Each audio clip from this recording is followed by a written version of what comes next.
Hello, இன்றைக்கி எங்கள் give away கான்டெஸ்டோடைய 13th contestant அவங்க ரெசிபியை பற்றி என்ன சொல்கிறாங்கன்னு பார்க்கலாமா? ஹாய் ஃப்ரெண்ட்ஸ், நான் அன்னபூர்ணி தண்டபாணி. இந்த கான்டெஸ்ட்ல நானும் பார்ட்டிசிபேட் பண்ணணும்னு ஆசைப்படுறேன். இதுக்கு என்னுடைய ரெசிபியான வெஜ் மிக்ஸ்டு அவல் அடை அந்த ரெசிபி அமைச்சிருக்கேன். இந்த வீடியோவை நீங்க ஸ்கிப் பண்ணாம பார்த்து எனக்கு ஒரு லைக் கொடுங்க. Thank you. Thank you so much Mrs Annapoorni Dandapani. நல்ல ஒரு ஹெல்த்தியான ஒரு ரெசிபி இன்னைக்கு கொடுத்துருக்கீங்க. நீங்களும் அந்த கான்டெஸ்ட்டில் பார்ட்டிசிபேட் பண்ணுமா? எங்கள் டிஸ்கிரிப்ஷனில் நாங்கள் ஒரு வீடியோ லிங்க் கொடுத்துருக்கோம், அதை கிளிக் பண்ணி பாருங்கள். எல்லாம் டீட்டெயில்டாக கொடுத்துருக்கோம். அதுலேயும் டவுட் இருந்துச்சுன்னா அந்த வீடியோவில் போய் டிஸ்கிரிப்ஷனில் பார்த்தீங்கன்னா எல்லாமே உங்களுக்கு டீட்டெயில்ஸாக புரியும். அதை பார்த்துட்டு நீங்கள் பார்ட்டிசிபேட் பண்ணலாம். So don't waste time. Mrs Annapoorni ஒரு சூப்பர் ரெசிபி ஒன்று கொடுத்துருக்காங்க. அவங்களுக்கு நீங்கள் சப்போர்ட் பண்ணணும். அந்த வீடியோவை நீங்கள் ஸ்கிப் பண்ணாமல் பார்த்து அவங்களுக்கு ஒரு லைக் கொடுத்துருங்க. இந்த மாதிரி புதுவிதமான வீடியோஸ்லாம் நீங்கள் மிஸ் பண்ணாமல் இருக்கிறதுக்கு எங்கள் சேனல் அப்படியே சப்ஸ்கிரைப் பண்ணி பக்கத்தில் இருக்கிற பெல் ஐக்கனை கிளிக் பண்ணி வச்சுங்க. அப்படியே எங்களையும் நீங்கள் சப்போர்ட் பண்ண மாதிரி இருக்கும். இப்போ மிஸ்ஸஸ் அன்னபூர்ணி அனுப்புகிற இந்த ஹெல்த்தியான இந்த ரெசிபி எப்படி செய்யறதுன்னு பார்த்துருவோமா?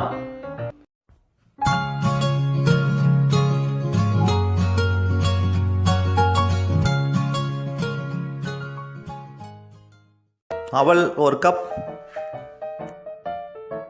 கேரட் 1/2 கப், குடைமிளகாய் 1/2 கப்,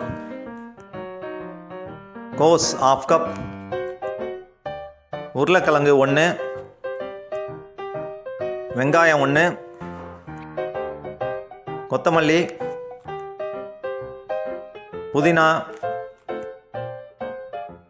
மிளகாத்தூள் 1 டீஸ்பூன், மல்லித்தூள் 1 டீஸ்பூன், கரம் மசாலா 1/2 டீஸ்பூன், ஜீரகத்தூள் 1/2 டீஸ்பூன், ஆயில், உப்பு தேவையான அளவு. இன்றைக்கி மிஸ்ஸஸ் அன்னபூர்ணி ஒரு ரெசிபி அனுப்பியிருக்காங்க, மிக்ஸ்டு வெஜிடபிள் அவல் அடை. இதுக்கு நான் 1 கப்பு அவல் எடுத்துக்கலாம். நம்ம இதை ஒரு பவுலில் போட்டு நல்லா சுத்தமாக கழுவிக்கலாம். ஃபஸ்ட்டு அவளை இப்போ நல்லா சுத்தமாக கழுவியாச்சு.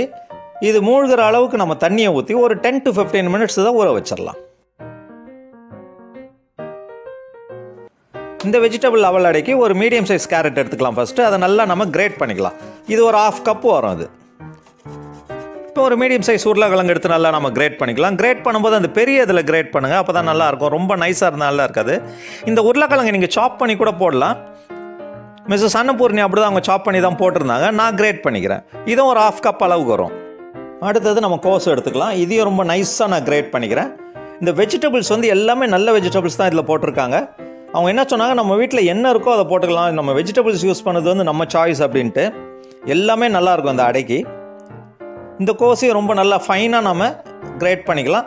இல்லைன்னா நீங்கள் கத்தியை வச்சு மெலிசாக சின்ன சின்னதாக கூட கட் பண்ணிக்கலாம். இதுவும் ஒரு 1/2 கப் அளவுக்கு நம்ம கிரேட் பண்ணி எடுத்துக்கலாம்.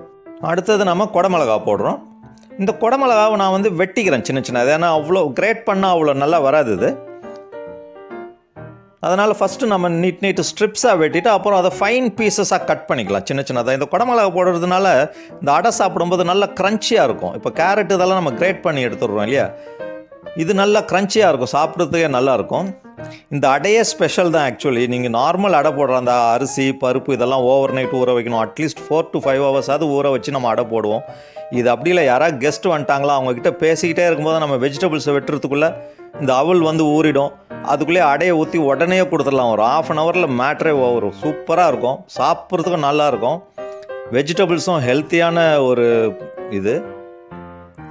இப்போ அதை சின்ன சின்ன சின்ன பீசஸாக கட் பண்ணிக்கலாம்.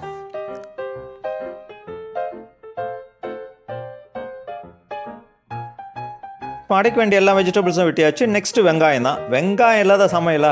வெங்காயம் போட்டால் தான் அது முடிஞ்ச மாதிரியே. இதுக்கும் நம்ம வெங்காயத்தை எடுத்துக்கலாம்.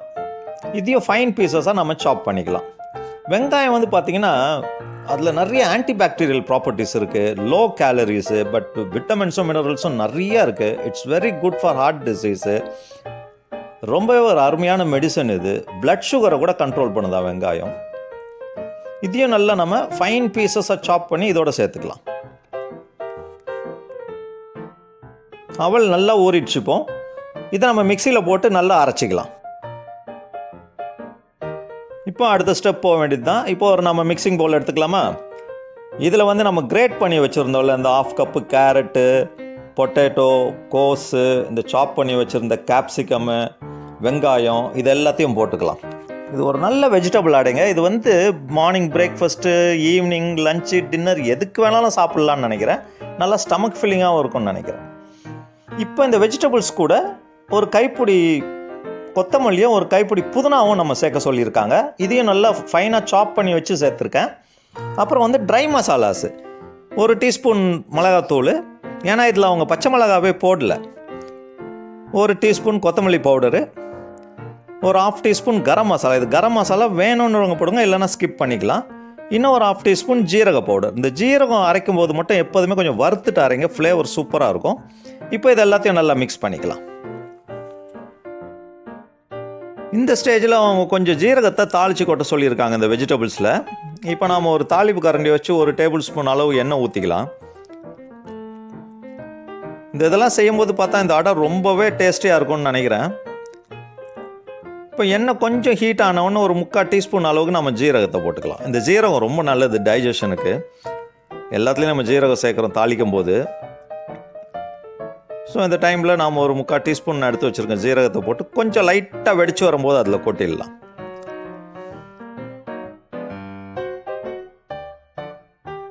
இப்போ இதே நல்லா நம்ம மிக்ஸ் பண்ணிக்கலாம். இப்போ நாம் இந்த அவலை அரைச்சி வச்சுருந்தோம் இல்லையா, நல்லா ஊற வச்சு, அந்த மிக்சரை இதோட சேர்த்துக்கலாம். இப்போ பாருங்கள் நல்ல கன்சிஸ்டன்சியில் வந்திருக்கு. நான் தண்ணியே சேர்க்கல அரைக்கும் போது. நான் அவள் ஊற வைக்கும் போதே தண்ணியெல்லாம் நல்லா இழுத்துக்குச்சு. அதனால் அரைக்கும் போது எந்த பிரச்சனையும் இல்லை. சில நேரத்தில் ஸ்டக் ஆகும் மிக்சியில். அந்த நேரத்தில் தேவைப்பட்டால் மட்டும் கொஞ்சோண்டு தண்ணி ஊற்றி அரைக்க சொல்லியிருந்தாங்க. இது எனக்கு கரெக்டான பதத்துக்கு வந்திருக்கு.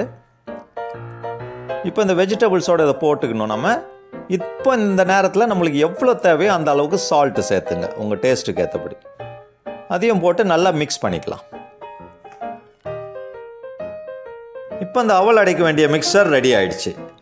நம்ம என்ன செய்யலாம், இது இப்போ நல்ல ஒரு பெரிய பெரிய உருண்டையாக பிடிச்சி ஒரு தட்டில் எடுத்து தனியாக வச்சுக்கலாம். அப்போ தான் அந்த அடை தட்டுறதுக்கு கரெக்டாக இருக்கும்.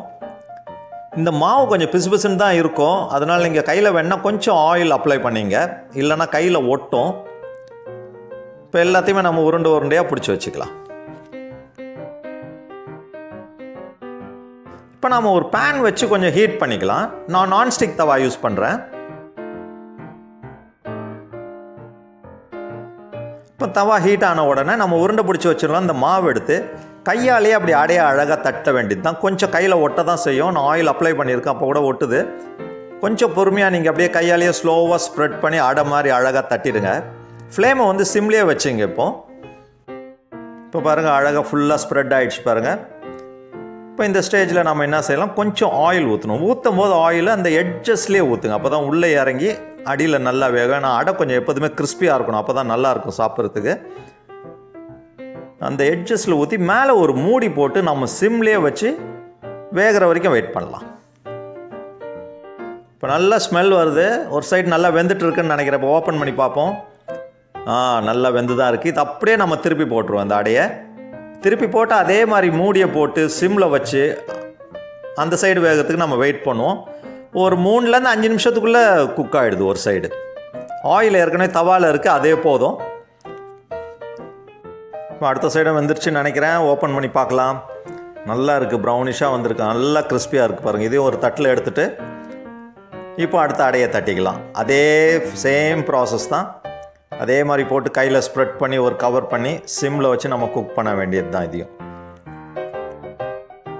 இப்போ இதுவும் ஒரு சைடு வந்துருச்சு. நாம் எடுத்து நம்ம ஃப்ளிப் பண்ணி போட்டு அடுத்த சைடையும் வேக விடலாம். உங்களுக்கு ஆயில் வேணும்னா நீங்கள் ஊற்றிங்க. இப்போ இதிலெல்லாம் நான்ஸ்டிக்னால ஆயில் அவ்வளோவா தேவையில்லை, ஆயில் நிறையா இருக்குது, அதனால் நான் ஊற்றலை. இப்போ இந்த அடையும் ரெடி ஆகிடுச்சு. இதே மாதிரி எடுத்துடலாம். நல்ல கலராக இருக்குது, ஓரளவுக்கு மேலே நல்லா கிறிஸ்பியாக இருக்குது, ஆனால் உள்ளே சாஃப்டாக இருக்கும்னு நினைக்கிறேன். இது ரொம்பவே சூப்பராக வந்திருக்கு. இந்த அடை உண்மையிலே ஒரு ஸ்பெஷல் அடை தான். அவலில் செஞ்ச மாதிரியே தெரியல. அந்த ஸ்மெல்லு ரொம்ப நல்லா இருக்குது. இந்த வெஜிடபிள்ஸ் அந்த மசாலாலாம் மிக்ஸ்ட் வெஜிடபிள் அவல் அடை எப்படி இருந்துச்சு? சூப்பராக இருந்துச்சு. உண்மையிலே நான் சாப்பிட்டு பார்த்தேன், ஒரு யூனிக் டேஸ்ட்டாக இருந்துச்சு. இது நார்மல் அடை மாதிரியே தெரியல. இன்னொன்று ரொம்ப சாஃப்டாகவும் இருந்துச்சு, மேலே ஓரளவுக்கு நல்லா கிறிஸ்பியாக இருந்துச்சு. இதில் காரம் ரொம்ப கம்மியாக இருந்துச்சு, ஆனால் மசாலா நம்ம கம்மியாக போட்டிருக்கோம். இதில் இன்னொரு ஸ்பெஷாலிட்டினா அந்த அவல் வந்து சீக்கிரத்தில் டைஜஸ்ட் ஆகிடும். அட் த சேம் டைம் நல்ல ஒரு நியூட்ரிஷியஸாக இருக்குது. எல்லா வெஜிடபிள்ஸ்லும் இருக்குது இதில். ரொம்பவே சூப்பரான ஒரு இதை கொடுத்துருக்காங்க மிஸ்ஸஸ் அன்னபூர்ணி தண்டபாணி. அருமையான ரெசிபி இது. இன்னொன்று எல்லாருமே சாப்பிட்லாம். இது எப்போ வேணாலும் சாப்பிட்லாம். பிரேக்ஃபாஸ்ட் சாப்பிட்லாம், லஞ்சு, டின்னர், டிஃபன், எதுக்கு வேணாலும் சாப்பிட்லாம். அவ்வளோ அட்டகாசமாக இருக்குது. உண்மையிலே எல்லாரும் இதை ட்ரை பண்ணி பாருங்கள். இன்னொரு முக்கியமான என்னென்னா, இது ரொம்ப டைம் கன்சியூமிங்கே இல்லை. இதில் ஜஸ்ட் வந்தால் ஒரு 20 மினிட்ஸில் எல்லாமே பண்ணி முடிச்சிடலாம். நீங்கள் இதுக்காக எதுவும் ஸ்பெஷலாக செஞ்சுட்டு இருக்க வேண்டியதில்லை. இது கூட வந்து ஒரு அவங்க சொன்னாங்க ஒரு தேங்காய் சட்னி எல்லாம் ஒரு தக்காளி சாம்பார் வச்சு கொடுங்க, அட்டகாசமாக இருக்கும்ன்ட்டு. இன்றைக்கி நான் சாம்பாரோட தான் சாப்பிட்டேன், எங்கள் வீட்டில் சாம்பார். அதனால் நீங்களும் அதை கண்டிப்பாக ட்ரை பண்ணி பாருங்கள். ஒரு சூப்பரான ரெசிபி கொடுத்த மிஸ்ஸஸ் அன்னபூர்ணி தண்டபாணியை நீங்கள் சப்போர்ட் பண்ணோன்னா இந்த வீடியோவை ஸ்கிப் பண்ணாமல் பார்த்து ஒரு பெரிய லைக் கொடுத்துருங்க. இந்த மாதிரி இன்ட்ரெஸ்டிங்கான வீடியோஸ் எல்லாம் நீங்கள் ரெகுலராக பார்த்துக்கிட்டே இருக்கணும்னா எங்கள் சேனலை சப்ஸ்கிரைப் பண்ணி பக்கத்தில் இருக்கிற பெல் ஐக்கனையும் கிளிக் பண்ணி வச்சுங்க. திரும்பவும் உங்களை ஒரு நல்ல ரெசிபியோட மீட் பண்ணுறேன். Until then, good day.